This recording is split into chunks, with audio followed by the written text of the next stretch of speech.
I want to talk about RE Village and the whole thing with RE7. Uh, Spoiler alert, guys. This is not, if you have not played it, listen. Do yourself a favor. Don't wait for Game Pass. Don't wait for a sale on PS5. Don't wait to buy the game used. Buy this game, folks. It was fucking incredible. And, you know, there was like probably one part in the game I really did not like, and that was, again, guys, spoilers, was the whole build up to Eisenberg. You know, like you're in the factory, right? And there's different levels, and you're trying to get the door open, or whatever.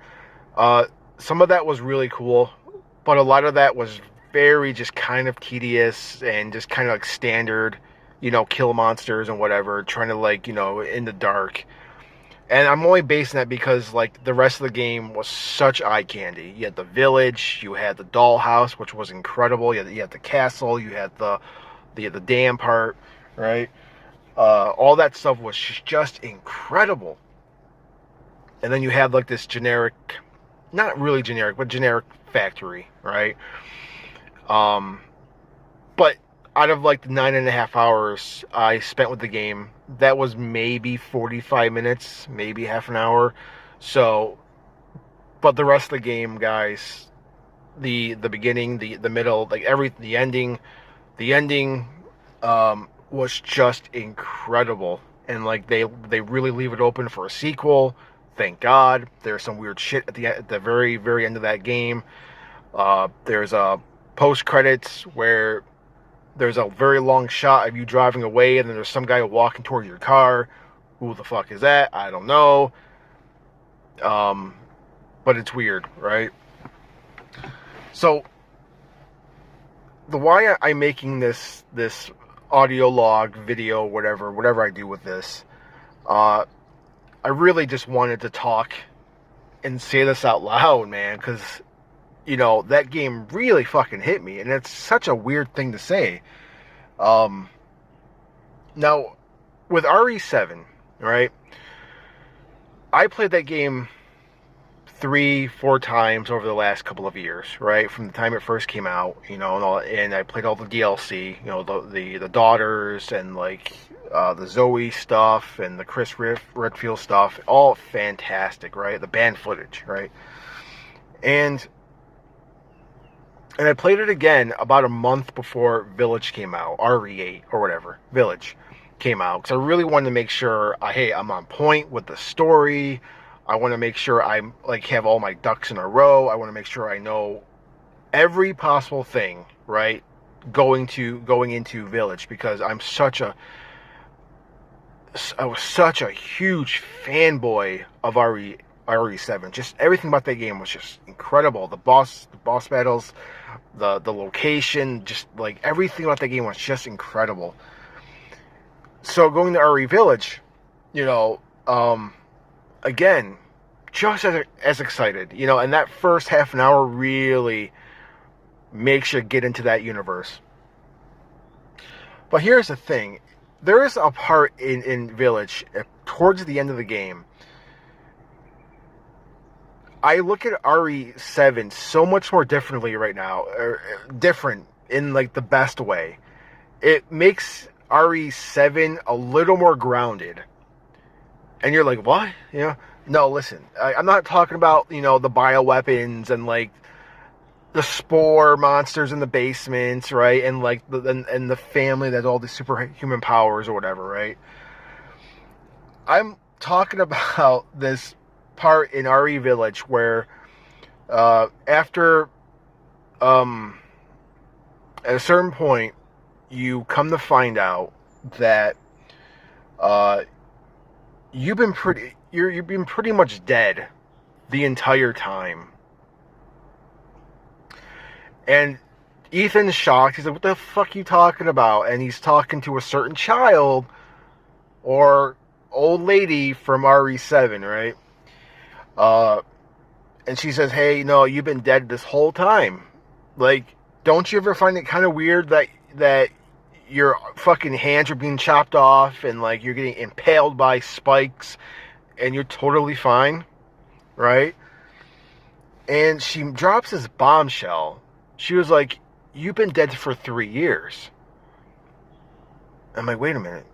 Because before she said something, like, "Wait a minute, 3 years? That was the Baker house." Wait, what? It's like, then she said, "Jack killed you." Wait a sec, what? Holy shit. And I'm like, wait, okay. Wait, when did he kill him? Because like you had the part, you had like the boss battle, right? You had like the dinner room scene, you had the part in the beginning of the game, right, in the attic or whatever. And I'm like, holy fuck. Like, he must have killed Ethan at the very beginning of that game in the attic, right after he, to him, killed his wife. And in some weird way, in my weird brain, it makes that game more grounded.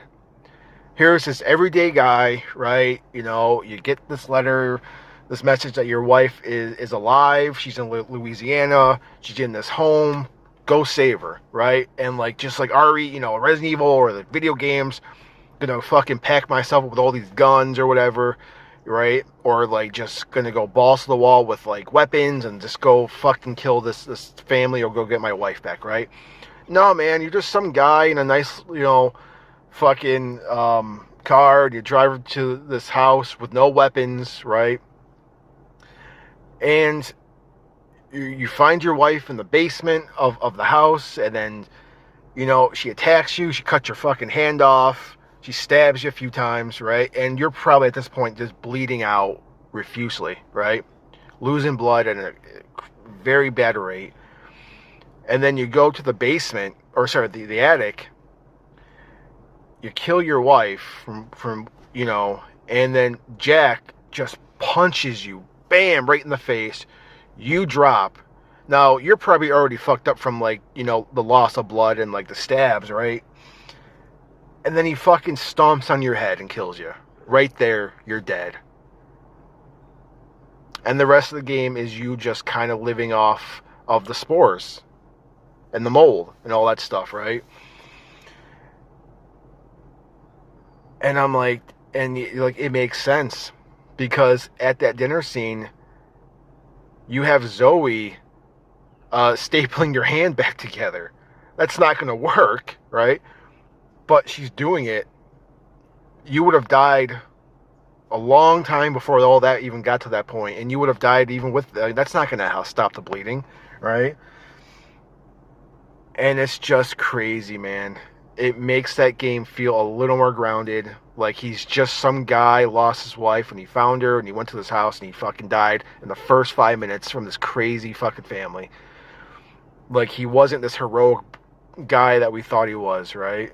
But I mean, in the end, he was. Of course, you know, this corpse mold guy walking around. Of course, he did a lot of great things, and I'm very happy for that. But it just made that game feel a little more real to me. You know, like if I went to some weird house in the middle of nowhere, someone took my wife. You know, I would probably be dead in the first few minutes anyway. You know, not being prepared, not knowing what I'm getting myself into. Right? The house ain't mine. I don't know the hiding spots. Right? So it's man, fuck.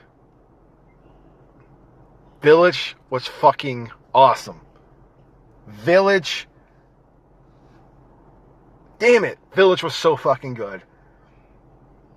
And yeah, man.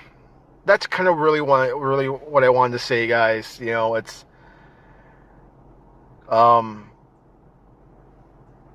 like and even his wife knew how he's very special, but it's like they really didn't hit home until after they said he pretty much died by Jack, you know. So at that very beginning of that game. So that's my point. I'm rambling now, guys. Thanks so much for watching this. It's been 10 minutes, And I'll see you guys next time. Peace.